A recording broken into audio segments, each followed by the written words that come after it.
ಇನ್ನು ಕೆಲವರಿಗೆ ಹುಚ್ಚೇರಿಬಿಟ್ರೆ ಏನೇನು ಮಾಡ್ತಾರೆ ಅನ್ಲಿಕ್ಕೆ ಒಂದು ಬೆಸ್ಟ್ ಎಕ್ಸಾಂಪಲ್, ಏರ್ಗನ್ನಿಂದ ಸೆಕ್ಯೂರಿಟಿ ಗಾರ್ಡ್ಗಳ ಮೇಲೆ ಯಾವನೊಬ್ಬ ಟೆಕ್ಕಿ ಫೈರಿಂಗ್ ಮಾಡಿದ್ದಾನೆ. ಚೆನ್ನಾಗಿ ಕುಡಿದು ಬಿಟ್ಟಿದ್ದ, ಮೈ ಮೇಲೆ ಅರಿವಿರಲಿಲ್ಲ. 45 ನಿಮಿಷ ಈ ಕಥೆ ಮಾಡಿ ಏನೋನು 45 ನಿಮಿಷ.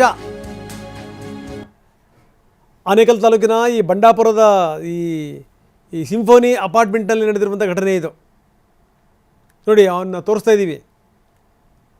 UP ಲಕ್ನೋ ಮೂಲದವನು ಅನುರಾಗ್ ತಿವಾರಿ ಇದನ್ನ ಹೆಸರು. ಈ IT ಕಂಪ್ನಿಲಿ ಕೆಲಸ ಮಾಡ್ತಾ ಇದ್ದ, ವೈಟ್ ಫೀಲ್ಡ್ನ IT ಕಂಪ್ನಿ ಒಂದರಲ್ಲಿ. 8 ತಿಂಗಳಿಂದ ಅಪಾರ್ಟ್ಮೆಂಟ್ನಲ್ಲಿ ಇವನು ಬಾಡಿಗೆಗೆ ಅಂತ ಬಂದಿದ್ದಂತೆ. ಚೆನ್ನಾಗಿ ಕುಡಿದು ಬಿಟ್ಟಿದ್ದ, ಫೋನಲ್ಲಿ ಮಾತಾಡ್ತಾ ಕೂಗಾಡ್ತಾ ಇದ್ದ.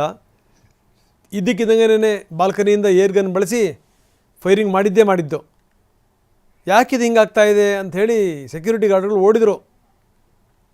ಅವ್ರ ಮೇಲೂ ಕೂಡ ಇವನು ಫೈರಿಂಗ್ ಮಾಡ್ದ, ಸೆಕ್ಯೂರಿಟಿ ಸಿಬ್ಬಂದಿ ಮೇಲೂ ಕೂಡ. ತಕ್ಷಣ ಸೂರ್ಯನಗರ ಪೊಲೀಸರು ಸ್ಥಳಕ್ಕೆ ಬಂದರು, ಅನುರಾಗ್ ತಿವಾರಿಯನ್ನು ವಶಕ್ಕೆ ಪಡೆದರು. सर राउंडिंग के टाइम मालूम सर वो आदमी क्या किया है? सर आदमी ने गन पे शूट कर रहा था। हाँ, किधर से? वो उसका प्लाट बालकनी है ना, उधर से शूट कर रहा था राउंडिंग के टाइम। और बैकेट का सिक्योरिटी है ना, उसको जब भी मालूम पड़ा तो वो मेन गेट पे कॉल किया।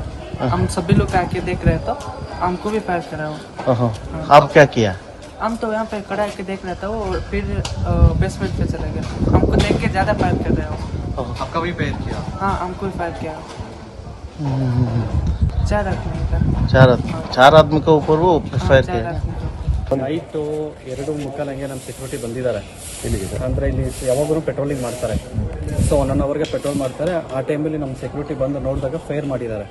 ಸೊ 3ನೇ ಫ್ಲೋರಲ್ಲಿ ಫೈರ್ ಮಾಡಿದ್ದಾರೆ. ಹಾಗಾಗಿ ನಮ್ಮ ಸೆಕ್ಯೂರಿಟಿ ವಿಸಿಲ್ ಹಾಕಿ ಅವ್ರು ಅಲರ್ಟ್ ಮಾಡೋಕ್ಕೆ ಹೇಳಿದ್ದಾರೆ. ಹಾಗೆ ಸೆಕ್ಯೂರಿಟಿ ಅವ್ರ ಮೇಲೆ ಫೈರ್ ಮಾಡೋಕ್ಕೆ ಜಾಸ್ತಿ ಮಾಡಿದ್ದಾರೆ. ಯಾರು ಸರ್ ಅವ್ರು ಬಂದು B304 ಟೆನೆಂಟ್ ಅಂತೇಳಿ ಅವ್ರು ಇಲ್ಲೇ ಇನ್ಫ್ರಾಸ್ಟ್ರಕ್ಚರ್ ಕೆಲಸ. ಎಷ್ಟು ವರ್ಷದಿಂದ ಇಲ್ಲಿ?